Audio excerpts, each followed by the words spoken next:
आज हम लोग दरभंगा टावर गए थे क्योंकि मुझे अपने लिए कुछ बुक्स लेने थे और अम्मी को सब्जियाँ। अस्सलामुअलैकुम everyone, this is Nilofar from Darbhanga Bihar. मैं सुबह के अराउंड 6 बजे उठी, फिर उसके बाद मैं फ्रेशन अप हुई और फिर उसके बाद मैंने अपना स्किन केयर किया और मैं अराउंड 6:45 तक अपनी क्लास लिए निकल गई। देन मैंने अपना क्लास अटेंड किया और फिर क्लास से फ्री होने के बाद घर पहुँची तो मैंने अपना नाश्ता किया और एज़ यूजुअल हमेशा की तरह अपना बेड वगैरह ठीक किया। फिर उसकी थोड़ी देर बाद मैंने शावर लिया और फिर शावर लेने के बाद मैंने अपना खाना निकाला और फिर आराम से बैठ कर अपना लंच किया। फिर थोड़ी देर रेस्ट करने के बाद अम्मी के साथ मैं निकल गई और फिर टावर पहुंचने के बाद सबसे पहले मैं इस बुक शॉप पर गई और फिर वहां मैंने अपनी क्लास 12 की बुक परचेज़ की, जो कि काफ़ी दिन से काम ये पेंडिंग था।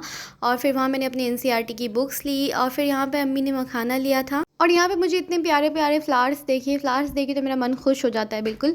फिर उसके बाद अम्मी ने यहाँ पे सब्जियाँ वगैरह ली और फिर उसके बाद हम यहाँ पे स्टेशनरी शॉप पर फिर मैंने यहाँ पर अपने लिए नोटबुक लिया। फिर उसके बाद अम्मी ने यहाँ पे अपने लिए मेडिसिन लिया और फिर बस हम लोग घर के लिए निकल गए। फिर घर पहुँचे तो मैंने अपनी एनसीईआरटी की बुक्स वगैरह देखी। फिर उसके बाद मैं पढ़ने बैठ गई और फिर यहाँ पे केमिस्ट्री के सोल्यूशन चैप्टर का मैं रिवीजन कर रही थी।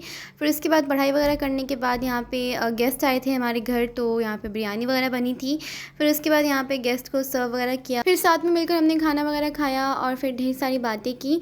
फिर उसके बाद मैंने अपने लिए यहाँ पे आइसक्रीम निकाला था और फिर मिलते हैं नेक्स्ट व्लॉग में। अल्लाह हाफिज़ एंड टेक केयर।